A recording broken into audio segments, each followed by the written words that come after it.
You're exactly the type of woman I pay to stay away from. The words cut through the air of the five-star restaurant like a sharp blade, and I felt every syllable pierce through my chest. It wasn't the public humiliation that caught me off guard. After all, I had come here precisely for this, to return the poison that Richard Blackwood was about to spit at my best friend.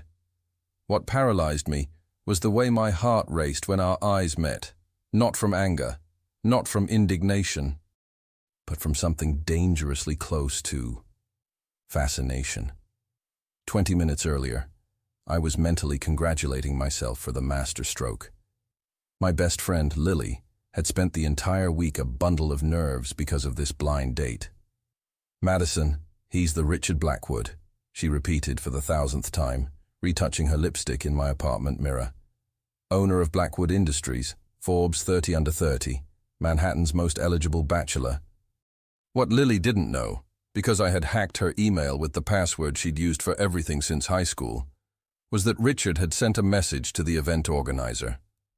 "I need someone palatable. No failed artists or dreamers without ambition." Lily was a painter, an incredible artist who sold her canvases in small Brooklyn galleries. So when she mentioned she had a terrible migraine an hour before the date, I saw my opportunity. "Go ahead, Lily. I'll go in your place. I'll make that arrogant jerk swallow every prejudiced word." I changed clothes quickly. A red dress Lily had set aside, heels that made me 3 inches taller. I memorized every detail she had told me. Table 12, Le Bernardin. 8 p.m. sharp. My plan was simple. Sit down, listen to his first arrogant comments, and then destroy him with elegance. Tell him he was dining with the failed artist he so despised. Throw wine on his Italian shirt, perhaps. Walk out with my head held high, leaving him with the check and the lesson. I didn't expect him to be like this. Richard Blackwood was sitting alone at the table when I arrived, and his profile picture didn't do him justice. Perfectly tousled black hair, chiseled jawline, suits that probably cost more than 6 months of my rent. But it was his eyes, storm gray, intense, that made me hesitate for a fraction of a second. "Lily?" He stood up, and even his posture screamed power and money. "Yes," I lied, accepting his hand. His palm was warm, his grip firm. An electric current ran up my arm. We sat down. He ordered the most expensive wine on the list without consulting the menu. He began talking about the stock market, about his latest corporate acquisition. I waited for the moment, the cruel comment, the perfect cue for my attack. And then it happened. "You're an artist, right?" he asked, and his tone already carried disdain. "Let me guess. You're hoping some rich man will fund your hobbies while you find your inspiration?" There it was, my opening. But before I could respond, he continued, "Because I need to be honest. You're exactly the type of woman I pay to stay away from. Pretty enough to be decorative, but without real substance, without true ambition." My mouth opened, closed, opened again, and then, inexplicably, I laughed. It wasn't a polite laugh. It was a genuine, loud guffaw that made other people in the restaurant turn to look, because the irony was too delicious. He thought I was Lily, while I wasn't even an artist. I was a corporate lawyer. I worked 80 hours a week. I had more ambition in my pinky finger than he could ever imagine. Richard frowned, confused. "This is funny to you?" "Hilarious," I replied, wiping a tear from the corner of my eye. "You have no idea, do you?" "About what?" I should have told the truth. Should have exploded at him, completed my mission, left there in triumph. But then he smiled. It wasn't an arrogant smile. It was small, almost vulnerable. I was a complete idiot just now, wasn't I? My partner always says I attack first, think later. And something in me broke, or awakened. I wasn't sure which. "You were," I agreed, picking up my wine glass. "But continue. I'm curious to see how far you can put your foot in your mouth." He laughed too, and the sound did something strange to my stomach. And that's how my perfect revenge plan began to crumble, even before being executed. "Tell me something true about yourself," Richard said, leaning back in his chair with that infuriatingly confident smile. "Something you've never told anyone on a first date." I swirled the wine in my glass, watching the ruby liquid catch the candlelight. The irony wasn't lost on me. He was asking for truth while I was serving him the biggest lie of my life on a silver platter. "I'm terrified of elevators," I blurted out, because that at least was honest.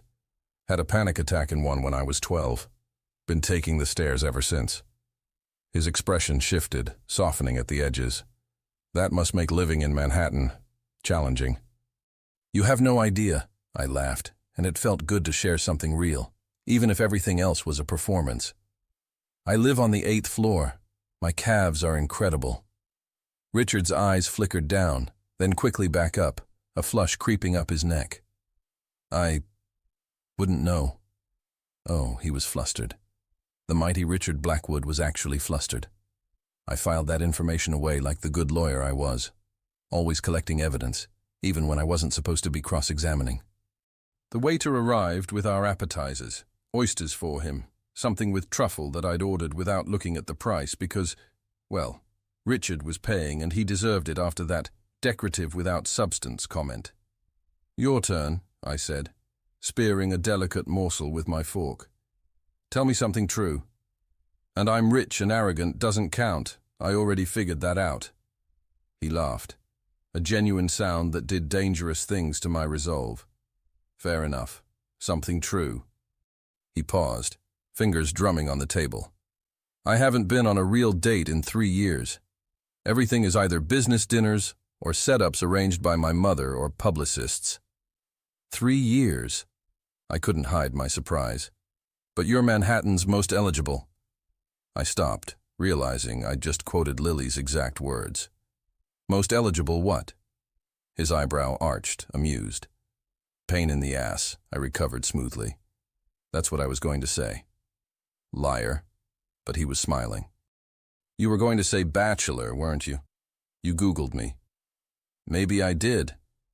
I took a sip of wine, holding his gaze over the rim of my glass. "You're quite Googleable, Richard Blackwood. Forbes lists, charity galas. That time you got into a bidding war over a Basquiat painting and drove the price up to 12 million. 13 million, he corrected. And there was something in his voice, not pride, but something else. And I gave it to a museum. I didn't even like it that much. And then why? Because the other bidder was my father." He said it casually, but I saw the tension in his jaw. "And I've spent my entire adult life making sure he knows I don't need him, his company, or his approval." Oh no. This was not part of the plan. Richard Blackwood wasn't supposed to have depth, wasn't supposed to have wounds that mirrored my own, because I knew exactly what it felt like to prove yourself to a parent who'd never think you were enough. My father had wanted me to take over his construction business. "Law school is for people who can't build anything real," he'd said. We hadn't spoken in 2 years. I searched for words. "That's either really petty or really therapeutic. I can't decide which." "Can't it be both?" He leaned forward, and suddenly the space between us felt charged, electric. "Your turn again, and make it good. I just told you about my daddy issues." I shouldn't have said it. I should have deflected, changed the subject, asked about his favorite color, or some other meaningless first date question. But the wine was good, and he was looking at me like I was the only person in the crowded restaurant, and I was tired of being careful. "I'm not who you think I am," I said quietly. Richard's expression didn't change, but something flickered in those storm-gray eyes. None of us are, really. We're all performing some version of ourselves, aren't we? That's very philosophical for someone who called me decorative 20 minutes ago. I apologized for that. No, you didn't. You acknowledged being an idiot. That's not the same thing. He set down his fork carefully, and when he spoke, his voice was low, serious. "You're right. I'm sorry. That was cruel and baseless and completely out of line. I have a terrible habit of armoring up, attacking before I can be hurt. And there it was again, that vulnerability, that crack in his carefully constructed facade.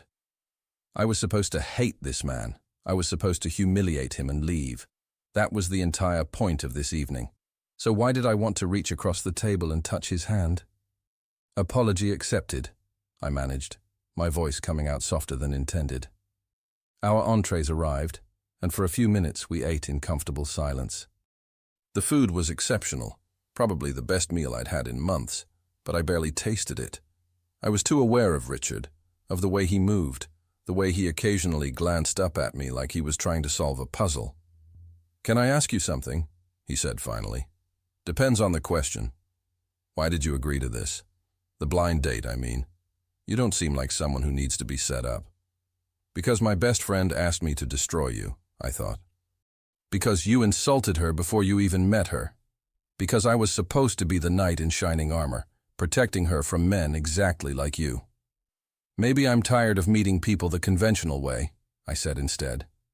"Maybe I wanted to try something different. And? How's it going so far?"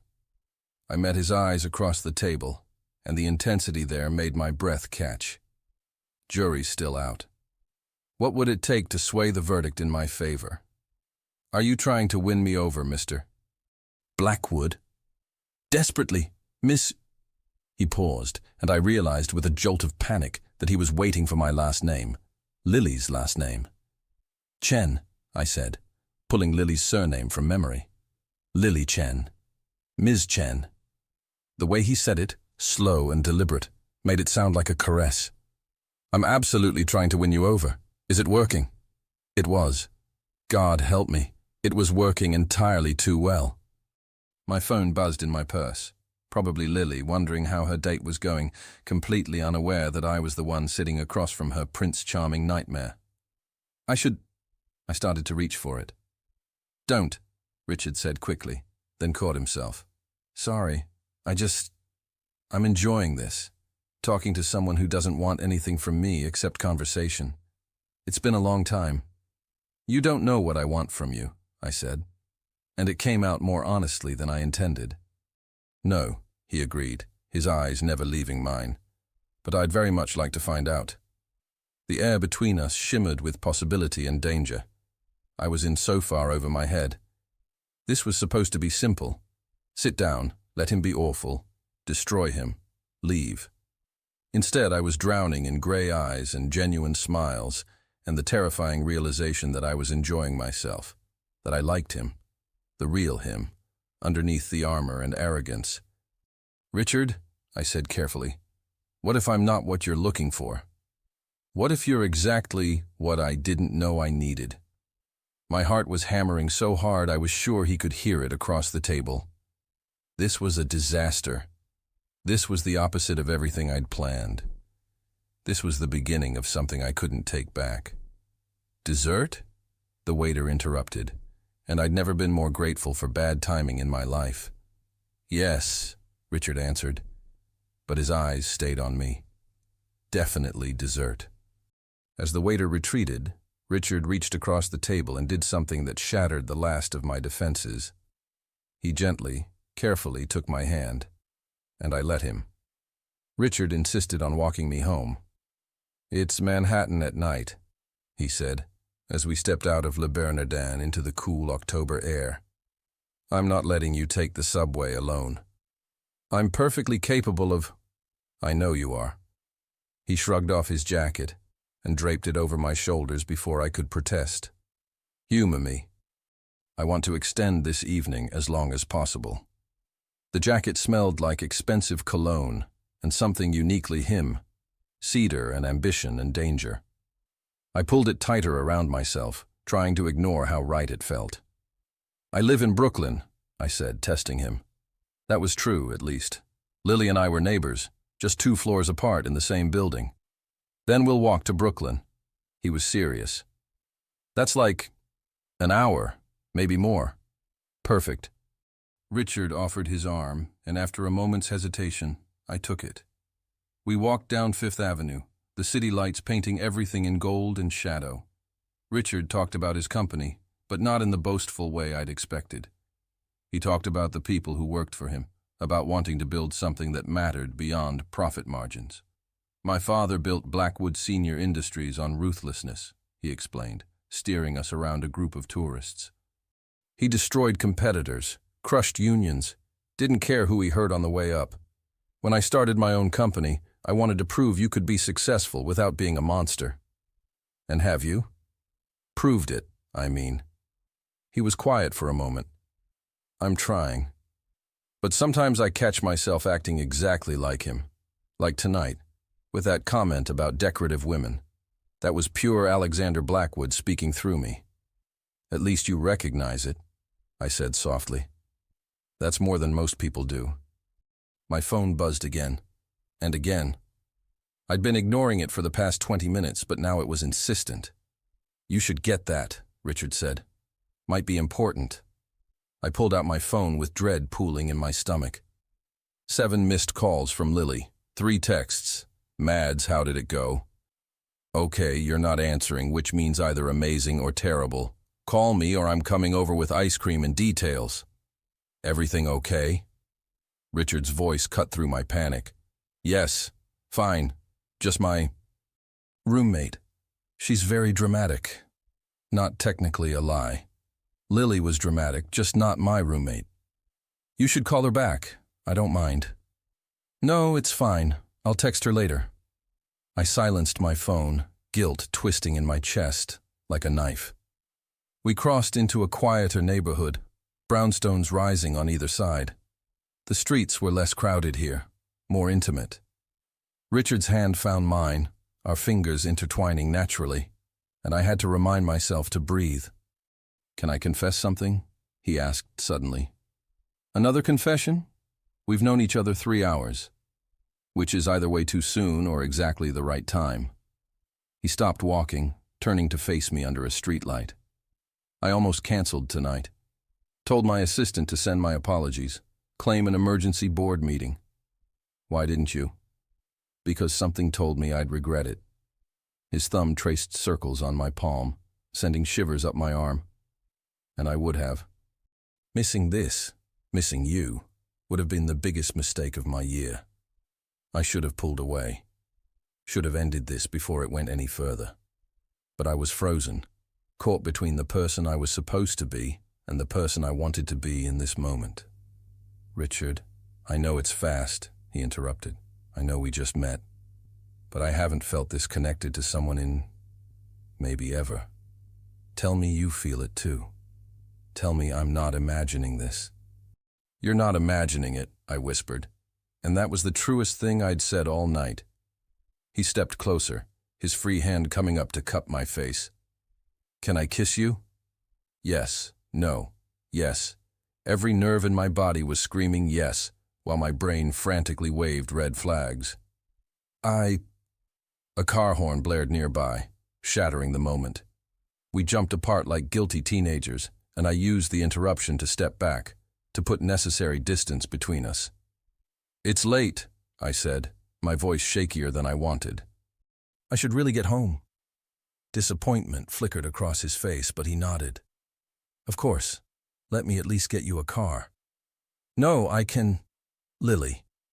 He said the name with such tenderness that I felt physically ill. Please, let me do this one thing. He pulled out his phone and ordered a car service. While we waited, the silence stretched between us, awkward now where it had been comfortable before. Did I do something wrong? Richard asked quietly. No. God, no. You've been perfect. Too perfect. That was the problem. I need to think. About us? There was no us. There couldn't be an us. This whole thing was built on lies and deception, and a revenge plot gone horribly wrong. About everything, I said instead. The car arrived, sleek and black. Richard opened the door for me, ever the gentleman. Can I see you again? He asked, before I got in. Tomorrow, maybe? I could take you to this gallery in Chelsea. You being an artist, I thought... My heart plummeted. Right. I was supposed to be an artist. Lily was the artist. I couldn't paint to save my life. Have plans tomorrow, I lied. Again. Work stuff. Then Tuesday, or Wednesday, or any day you're free. There was something almost desperate in his voice. I don't want this to be just one night, Lily. Every time he said that name, it felt like a small death. I'll text you, I managed, climbing into the car.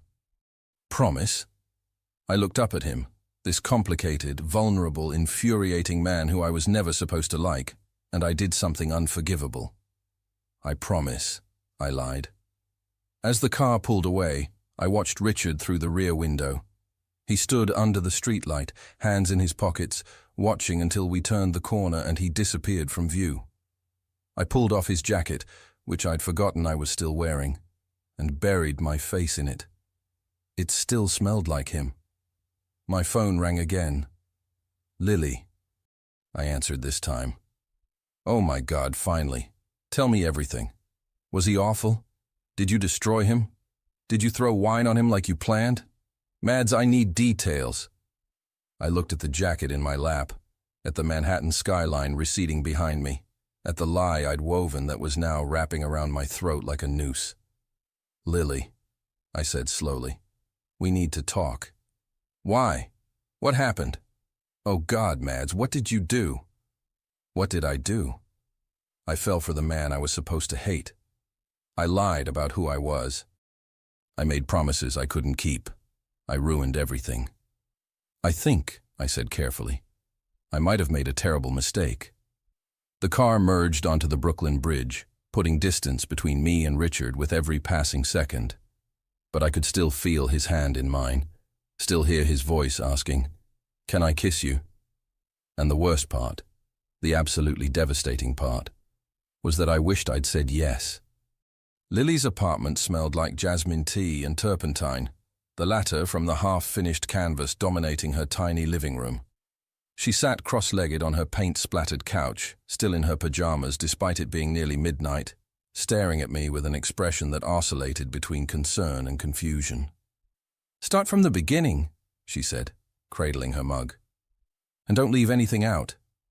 I'd been pacing her apartment for 10 minutes, Richard's jacket still clutched in my hands like evidence at a crime scene. I went to destroy him, Lily. That was the plan. Walk in, let him be his arrogant self, throw his own words back at him, and leave. But he was complicated. I sank into the armchair across from her. He said terrible things at first, exactly what we expected. Called me decorative without substance.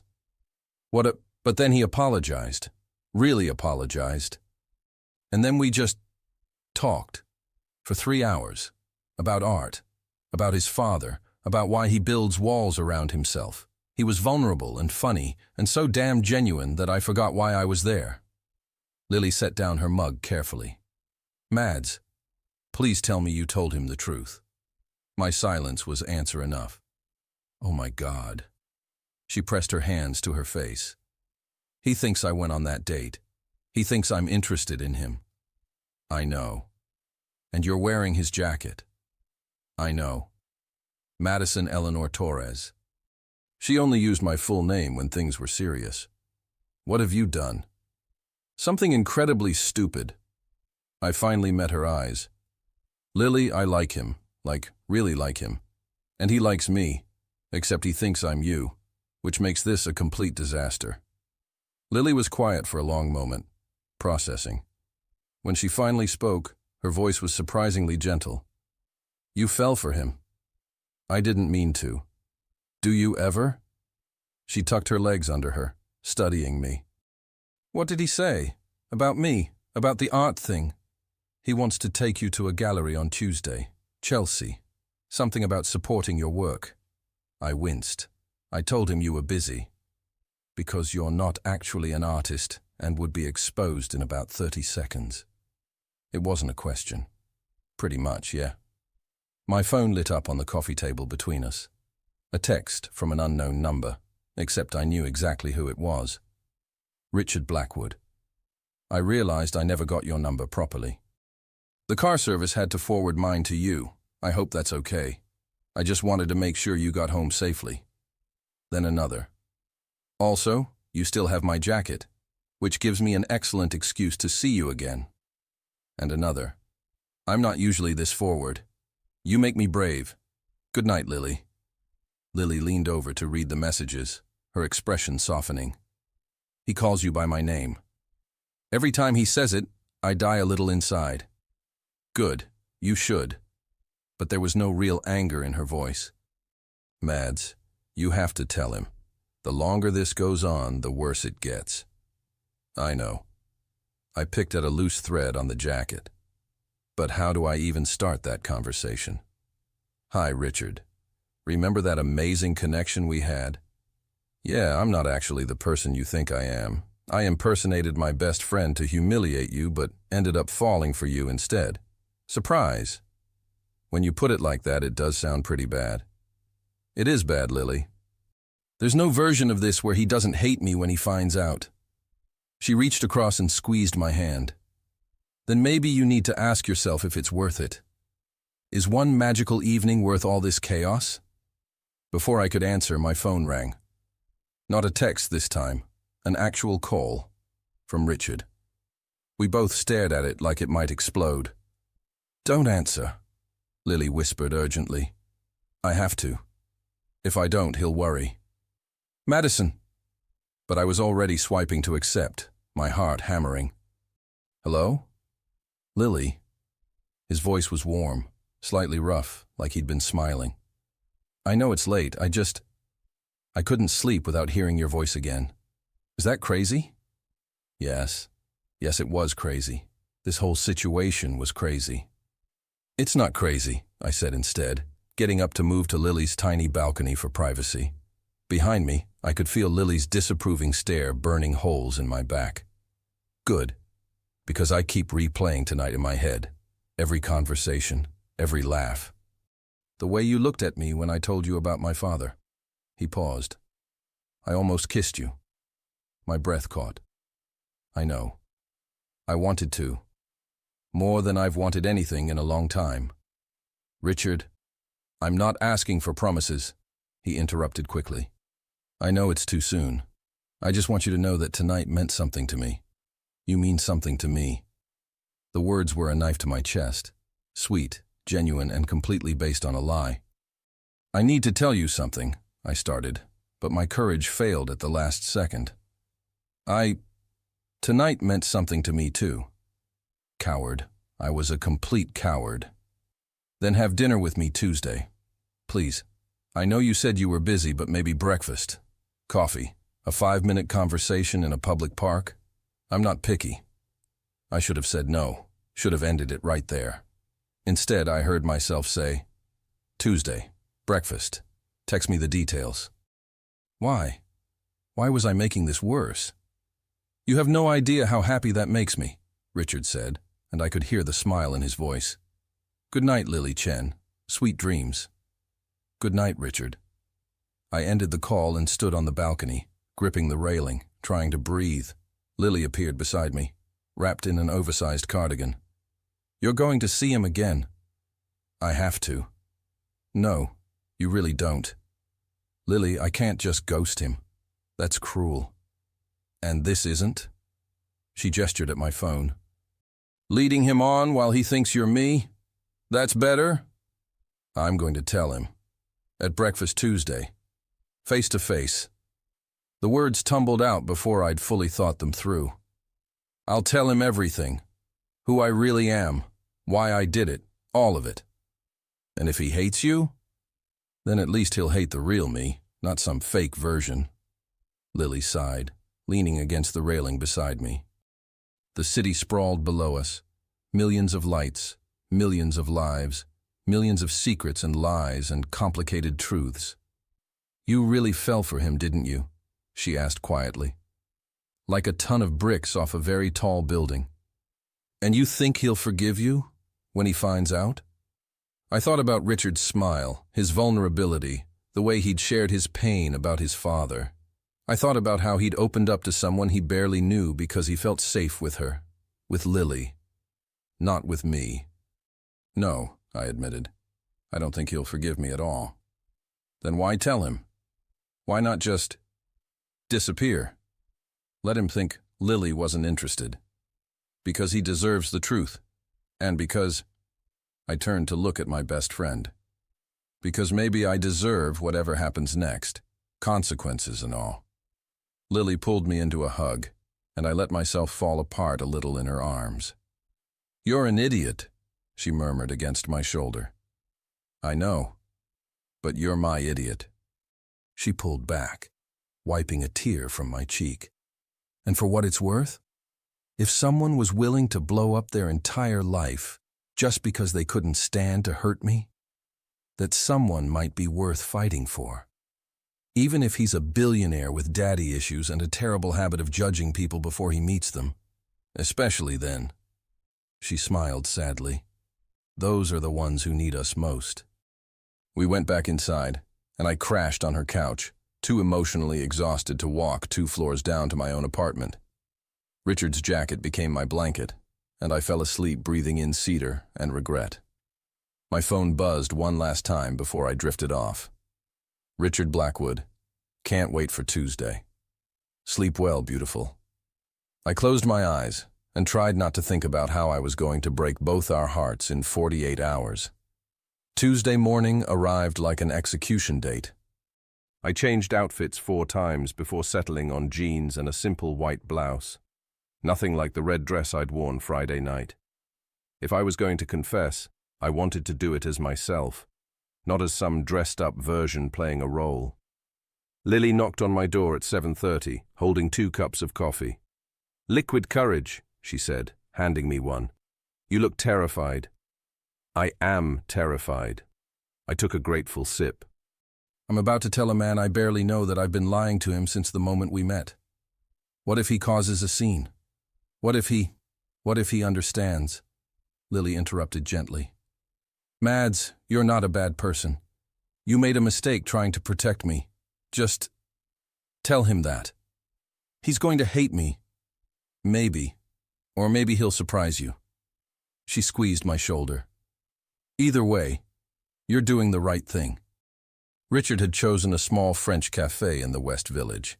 Intimate, quiet, the kind of place where devastating conversations could happen without becoming public spectacles.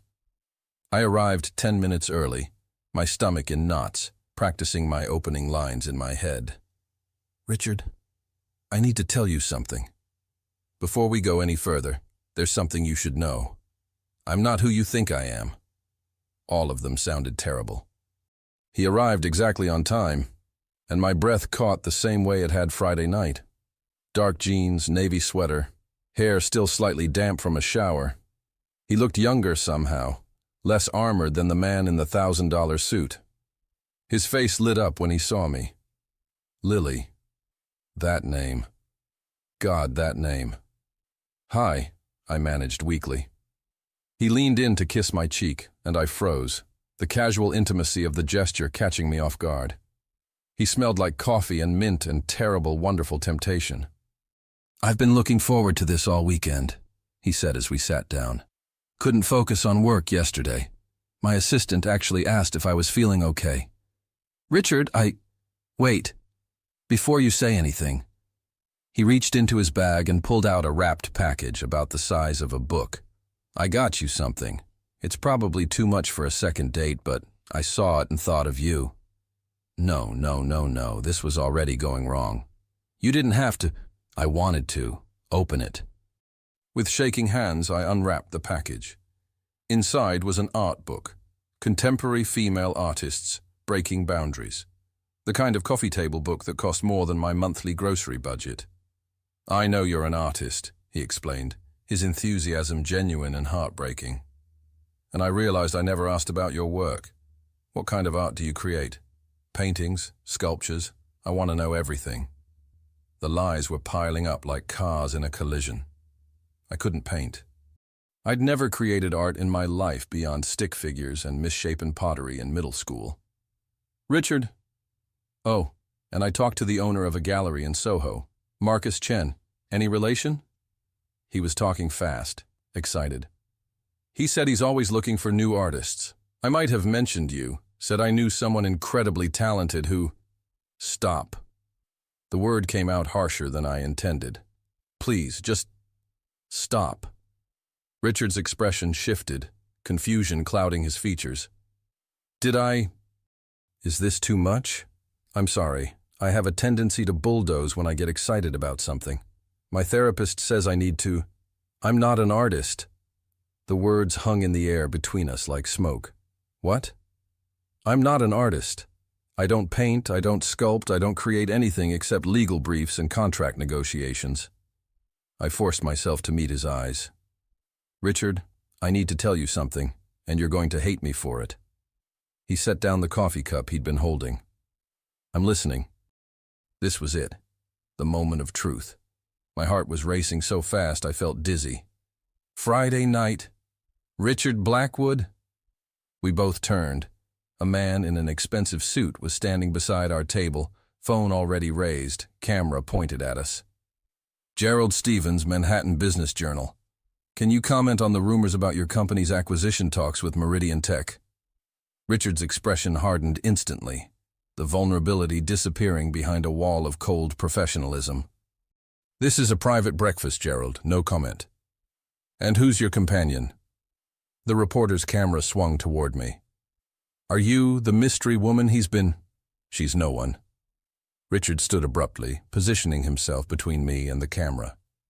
This conversation is over. The words hit me like a physical blow.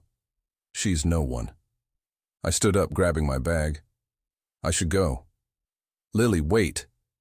Richard reached for my arm, but I pulled away. No, he's right. I'm no one. The irony wasn't lost on me. This was a mistake. I pushed past the reporter and out of the cafe, my eyes burning with tears I refused to let fall. Behind me, I heard Richard arguing with Gerald, his voice sharp and angry. I made it half a block before he caught up to me. Lily, please stop. He was slightly out of breath. I'm sorry. I didn't mean it like that. I was trying to protect your privacy by calling me no one. I whirled to face him. By dismissing me like I'm nothing. That's not what I... He ran a hand through his hair, frustrated. Gerald Stevens is a vulture. If he prints your name, you'll be harassed by photographers and gossip blogs, and I was trying to keep you out of it. By erasing me. By protecting you.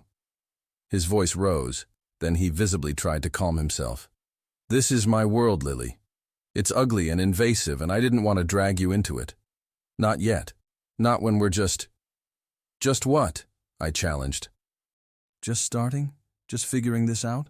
Yes, exactly that. He stepped closer, his voice dropping. You said you needed to tell me something, that I was going to hate you for it. What is it? I looked at him. Really looked at him. At the concern in his eyes, the tension in his jaw, the way he was holding himself like he was braced for impact. Behind him I could see Gerald Stevens, still lurking outside the cafe. Phone raised. I can't do this here, I said quietly. Then where? When? Lily, please don't shut me out. Whatever it is, we can... My name isn't Lily. The words escaped before I could stop them. Quiet, barely audible. But he heard them. I watched his expression shift from confusion to something else, something that looked like the ground opening up beneath him. What? A cab pulled up to the curb, and I made a split-second decision born from panic and cowardice. I opened the door and climbed in. Lily... He grabbed the door before I could close it. What do you mean your name isn't... I'm sorry, I whispered. I'm so sorry, Richard. I pulled the door closed and told the driver to go, leaving Richard standing on the sidewalk, his hand still outstretched, his world tilting on its axis. Through the rear window, I watched him get smaller and smaller until he was just another figure on a crowded Manhattan street. My phone started ringing immediately. Richard's name flashing on the screen, over and over. I turned it off and pressed my forehead against the cold glass, finally letting the tears fall. I'd done it. I'd told him the truth. Well, part of it anyway. And somehow that made everything so much worse. I spent the rest of Tuesday hiding in my apartment like a fugitive. 17 missed calls from Richard. 32 text messages that ranged from confused to angry to desperate. I couldn't bring myself to read them all, but the preview notifications told me enough. What did you mean your name isn't Lily? Please just talk to me. Who are you? Was any of it real? That last one broke something in me. Lily came over around 6 with Thai food and wine. She took one look at my face and pulled me into a hug without saying a word. I told him. I mumbled into her shoulder. Sort of. I said my name wasn't Lily, and then I ran away like a coward. Oh, Mads. She guided me to the couch. You have to finish this. You have to tell him everything. I know, My phone buzzed again. Another call from Richard. I don't know how. Start with answering the phone. But I couldn't. Not yet. I needed to figure out what to say, how to explain the unexplainable. We ate pad thai in silence, watching mindless reality TV, pretending my life wasn't imploding. Around 9, Lily left, making me promise I'd handle this tomorrow. I was getting ready for bed when someone knocked on my door. Not a gentle knock. A determined, insistent pounding that made my heart leap into my throat. I knew who it was before I checked the peephole. Richard stood in my hallway, still wearing the same clothes from breakfast, looking like he'd been through a war. His hair was disheveled, his expression a mixture of exhaustion and determination. I know you're in there, Madison. His voice carried through the door. The building manager told me which apartment was yours. Madison. He knew my real name. How did you... You really think I wouldn't figure it out? He wasn't yelling, but there was an edge to his voice I'd never heard before. I'm a billionaire, Madison. I have resources. It took my investigator 3 hours to track down every woman named Lily Chen in New York who might remotely fit your description. None of them were you. My hand trembled on the doorknob. Then I remembered something, he continued. You said you lived on the 8th floor and took the stairs because of elevator phobia. This building only has 8 floors, so I came here and showed your photo to the doorman. He recognized you immediately. Madison Torres, apartment 8C. Of course he'd figured it out. I opened the door. He looked worse up close, shadows under his eyes, jaw tight with barely controlled emotion. But when our eyes met, something in his expression cracked. Why? The single word carried so much weight. Why would you do this? Can you come in? I don't want to have this conversation in the hallway. He hesitated, then nodded, stepping inside. I closed the door behind him, suddenly aware of how small my apartment was compared to his world. Mismatched furniture, law books stacked on every surface, the half-dead plant I kept forgetting to water. Richard stood in the middle of my living room, hands shoved in his pockets, looking lost. Your name is Madison Torres, he said, like he was testing the words. You're not an artist. You're a corporate lawyer at Morrison & Associates. He pulled out his phone, showing me a LinkedIn profile. My LinkedIn profile. Graduated top of your class at Columbia Law. Specializes in mergers and acquisitions. You investigated me. I don't know why I felt betrayed. I'd lied to him first. What was I supposed to do? His voice rose. The woman I thought I was falling for doesn't exist. Lily Chen isn't real. So who the hell are you, and why did you spend an entire evening pretending to be someone else? I can explain. Then explain. He was shouting now. Explain why you lied about your name, your profession, your entire identity. Explain why you made me feel things I haven't felt in years for someone who was playing make-believe. I did it for Lily, the words burst out of me. The real Lily. Lily Chen, my best friend, who lives 2 floors down. You sent a message to the matchmaker saying you wanted someone palatable, nothing like those failed artists without ambition. Lily's an artist, Richard, an incredible one. And I couldn't let her go on a date with someone who'd already decided she wasn't good enough. He stared at me, processing. So you, what? Went in her place to what? Humiliate me? Yes. There was no point in lying anymore. I was supposed to let you be your arrogant worst, then throw your own words back at you and leave. But you weren't what I expected. My voice broke. You were vulnerable and real and complicated, and I couldn't finish the sentence. You what, Madison? I fell for you. The confession hung in the air between us. I fell for you when I was supposed to hate you, and I didn't know how to fix it. Richard was quiet for a long moment. When he spoke, his voice was quieter, more controlled, which somehow felt worse than the shouting. So everything was a lie. Every moment we shared, every conversation, every time you looked at me like I mattered, it was all part of some revenge plot. No, Richard, the feelings were real. Everything I felt. How can I believe anything you say? He turned away from me, one hand gripping the back of my couch. How do I know this isn't another manipulation, another lie? Because I'm telling you the truth now.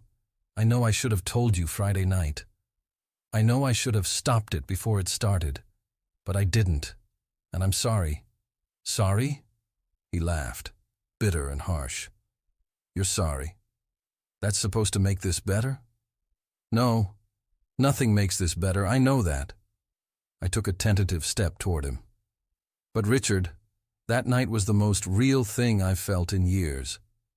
Every word I said about myself, about my father, about my fears, about taking the stairs, that was me, the real me.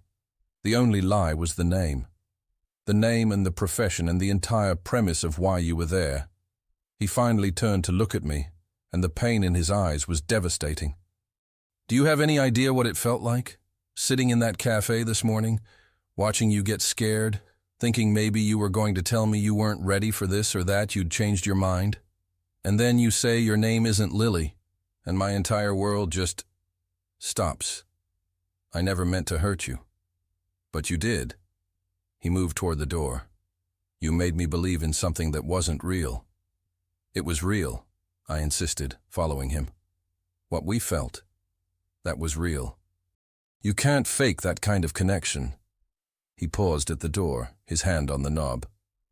I told you about my father, about spending my whole life proving I'm different from him.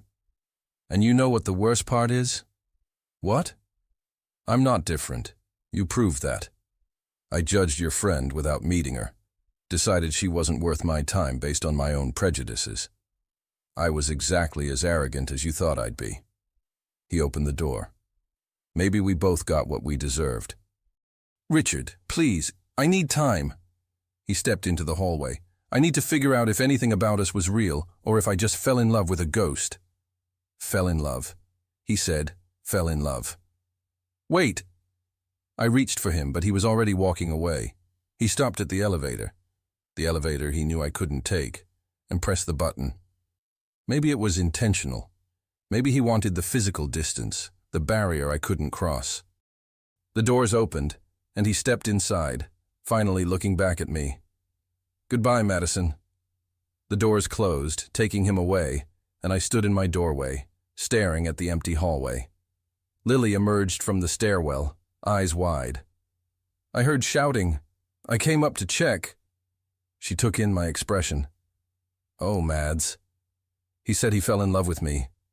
My voice sounded distant, broken. And then he left.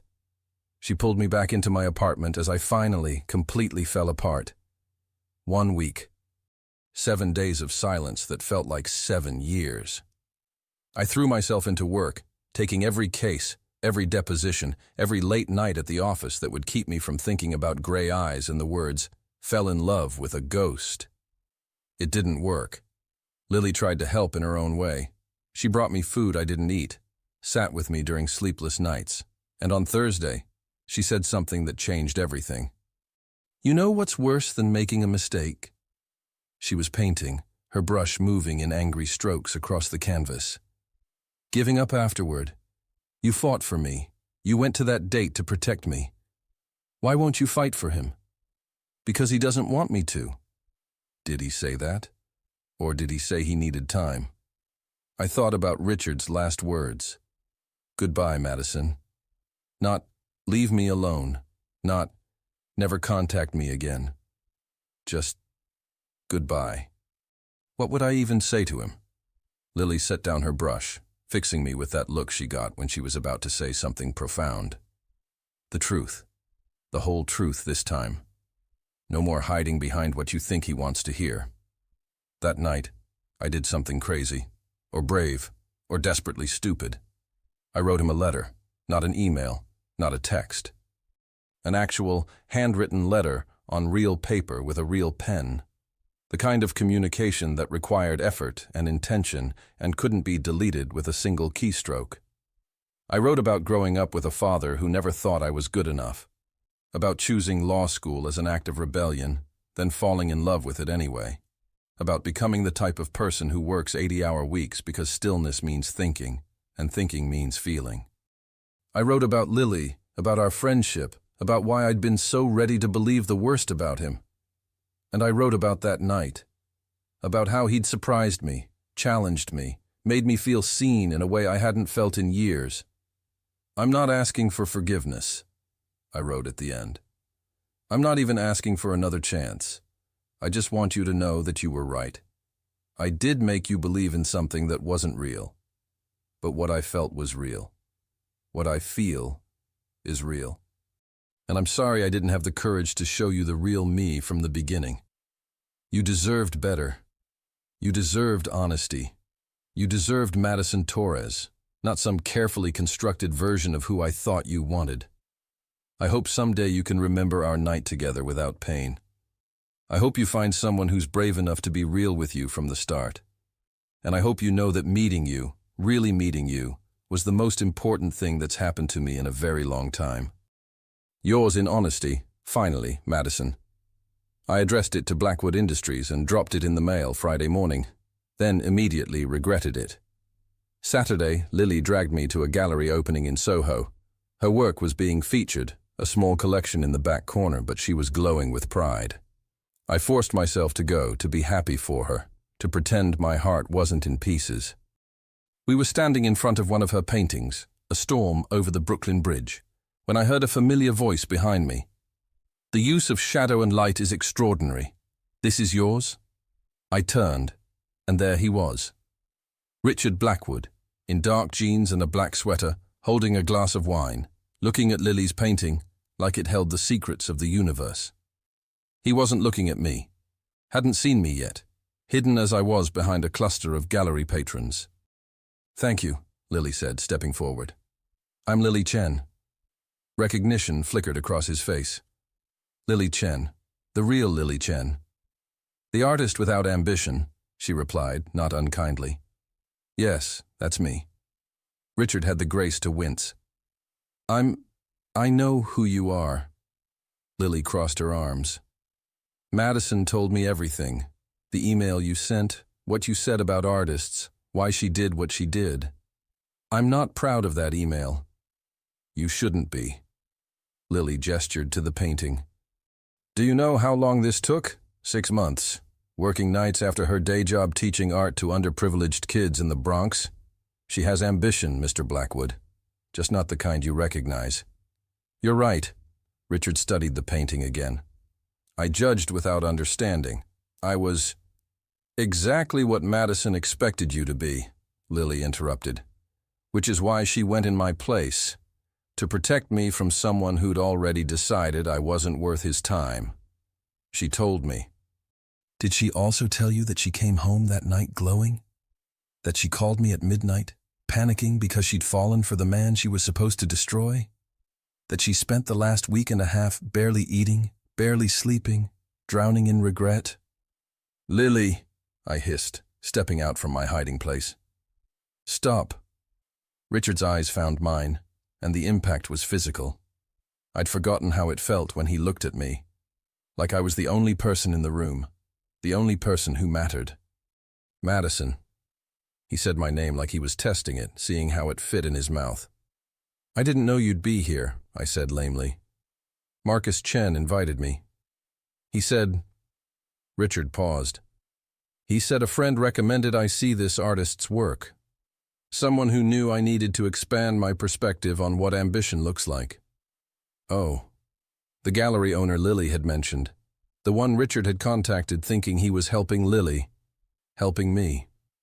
"Your letter arrived yesterday," Richard said quietly. My cheeks flushed. "You didn't have to come. I wasn't trying to.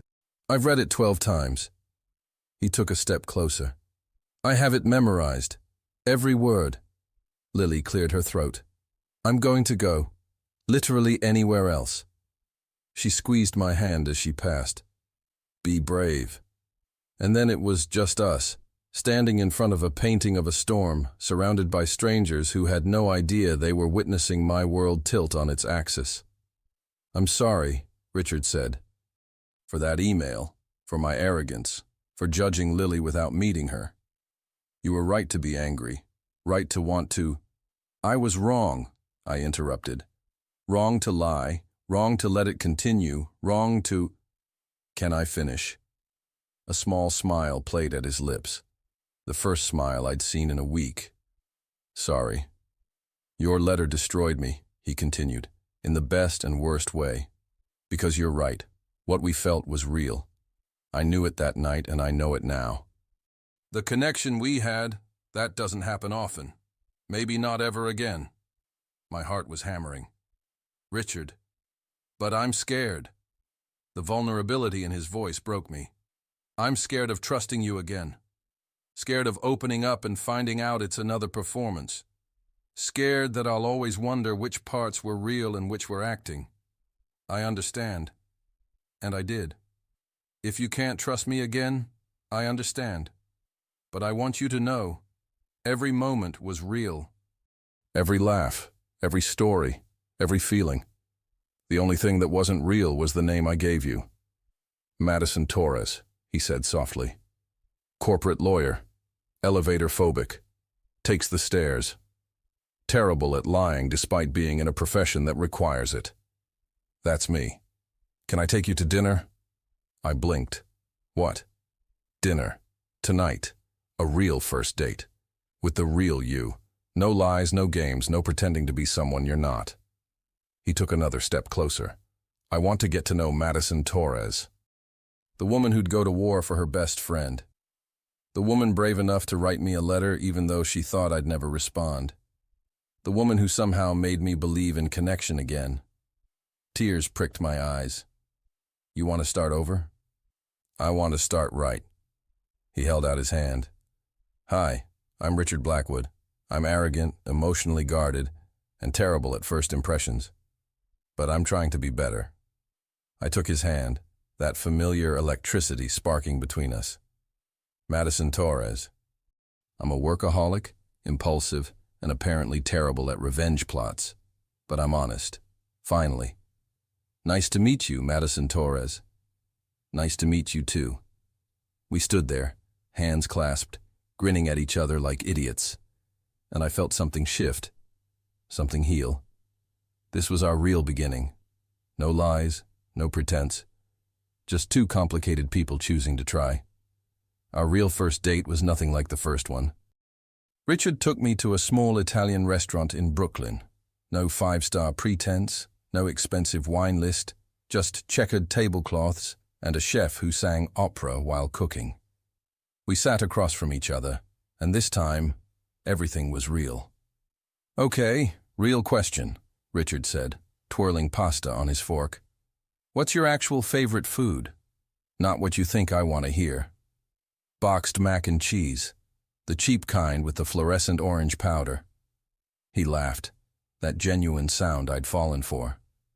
"Mine's gas station hot dogs, the ones that have been rotating for questionable amounts of time." "That's disgusting." "That's honesty." He grinned. "See how this works? We tell each other terrible truths and still like each other anyway." And we did. We talked for hours, about real things, messy things, honest things. I told him about my father, about the construction business I'd walked away from, about the guilt that still kept me up at night. He told me about his mother, who'd left when he was 12, about building his company as much to prove something to himself as to spite his father. "I'm not easy," Richard warned as we walked along the Brooklyn waterfront after dinner. "I work too much. I forget to call. I have trust issues the size of Manhattan." I'm not easy either, I countered. I'm stubborn. I take on too much. And apparently, I have a terrible habit of making spectacularly bad decisions when I'm trying to protect the people I love. He took my hand, lacing our fingers together. Maybe we can be not easy together. Is that a proposition, Mr. Blackwood? It's a promise, Miss Torres. He kissed me then, on a bench overlooking the East River, with the Manhattan skyline glittering behind us. It was nothing like the almost kiss from our fake first date.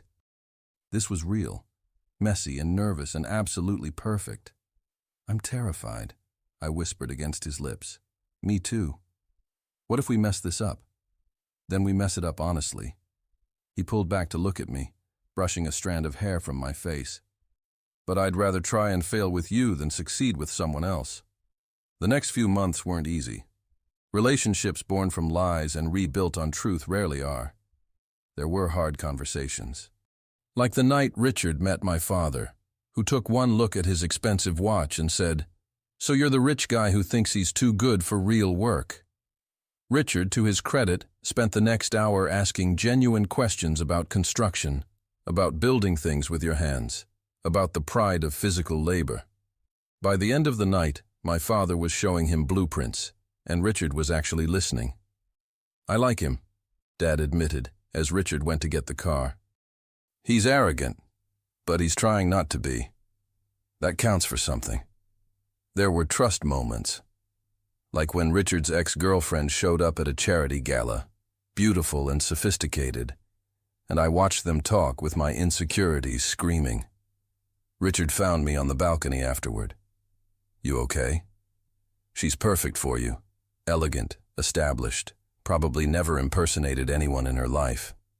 She's also manipulative, status-obsessed, and once told me my therapist was a waste of money." He wrapped his arms around me from behind. "You know what you are? Real. Complicated. Brave enough to be wrong and strong enough to make it right. That's worth everything." There were victories, like when Lily's art career exploded after Richard, genuinely impressed by her work, connected her with collectors who appreciated her vision. She got a solo show at a major gallery, and Richard and I stood in the crowd, watching our friend shine. "Thank you," I whispered to him. "For what?" "For seeing what I saw in her. For being better than I thought you'd be. Thank you for making me better than I was." 6 months after our real first date, Richard took me back to Le Bernardin, the scene of our original crime. "Are you sure?" I asked as we approached the entrance. "This place has complicated memories. That's exactly why we're here. Time to make new ones." We sat at the same table, table 12, ordered the same wine. But this time, everything was different. "I have something for you," Richard said as dessert arrived. He pulled out a small wrapped package, and my heart started racing. "Richard, it's not what you think. Well, not yet anyway." He was nervous, actually nervous. "Open it." Inside was a key. "I'm not proposing," he said quickly. "I mean, not yet. Maybe someday if you want, but this isn't." He took a breath. "I'm asking you to move in with me. My apartment has stairs, I made sure of that. And a home office for you and space for all your law books and—" I kissed him, cutting off his rambling. "Yes. Yes? Yes to moving in, and yes to someday, and yes to all of it." His smile could have lit the entire city. "There's one condition, though," I added. "Anything. We invite Lily for dinner at least once a week. She's the reason we met, after all, in the most chaotic, dysfunctional way possible. But still. Deal." He kissed me again, and when we pulled apart, he was holding up his phone. "Actually, she wants to say something." A video message from Lily appeared. "Congrats, you crazy kids. Madison, you owe me forever for having that migraine. Richard, you owe me for being arrogant enough to inspire her revenge plot. I'm calling it even and expecting to be the maid of honor. No pressure. Love you both." We laughed until we cried, right there in the middle of Le Bernardin, and I realized something profound. The best love stories aren't the ones that start perfectly. They're the ones where you fall apart and choose to rebuild together. 2 years later. The gallery opening was packed. Lily Chen, Portraits of Manhattan, had become the most anticipated art show of the season, and Lily stood in the center of it all, radiant in a paint-splattered dress she'd deliberately worn as a statement. Richard and I arrived fashionably late, his hand warm in mine, matching silver bands now on our fingers. A small wedding 6 months ago, just family and close friends, on the Brooklyn Bridge at sunset. "There's my favorite couple," Lily rushed over, pulling us both into a hug. "And my favorite subjects." She dragged us to the centerpiece of her collection, a massive painting that took up an entire wall. It showed a couple at a restaurant table, hands almost touching, the space between them electric with possibility and secrets. You couldn't see their faces clearly, but I recognized us immediately. "Lily," I breathed. "When did you—" "I've been working on it since the beginning. Since that night you came home glowing and terrified." She smiled. "It's called The Best Lies Lead to Truth. Do you love it?" "I hate that title," Richard said, but he was grinning. "Too bad, it's already sold. For a ridiculous amount of money. To an anonymous buyer who insisted it be donated to the Museum of Modern Art after a year." Richard and I exchanged a look. "Anonymous buyer?" Lily's eyes twinkled. "Very mysterious. Probably has impeccable taste and too much money." Later, as we walked home through our neighborhood, we'd bought a brownstone in Brooklyn, stairs and all. Richard pulled me close. "Do you ever regret it?" he asked. "How we started. I thought about that night at Le Bernardin, about the revenge plot that became a love story, about all the messy, complicated, beautiful chaos that followed. Not even a little bit," I said. "You? Best decision I never made." He kissed my temple. "Though, technically, you made it for me. And you're welcome." We climbed the stairs to our home, all 42 of them, my personal daily cardio, and I thought about how far we'd come. From lies to truth, from performing to being, from 2 broken people protecting themselves to 2 whole people choosing each other. My phone buzzed. A text from Lily. "By the way, I told Gerald Stevens the story. The whole story. Manhattan Business Journal is running a feature, The Billionaire and the Lawyer, a modern love story born from deception. You're welcome for the publicity." She didn't. I showed Richard the message. She absolutely did. He laughed, pulling me into his arms. "You know what? Let them print it. Let everyone know that Richard Blackwood was arrogant enough to insult a woman he'd never met, and brilliant Madison Torres catfished him into becoming a better person. That's not quite how it happened. Close enough." He kissed me, deep and sweet and full of promise.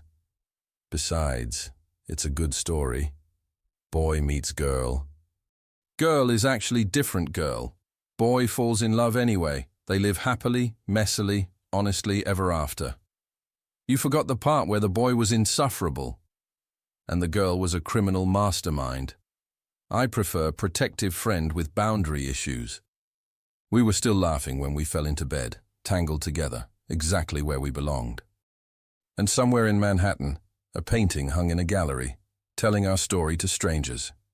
The story of how the best love isn't the one that starts perfectly, but the one you build honestly, brick by brick, truth by truth, together. The end.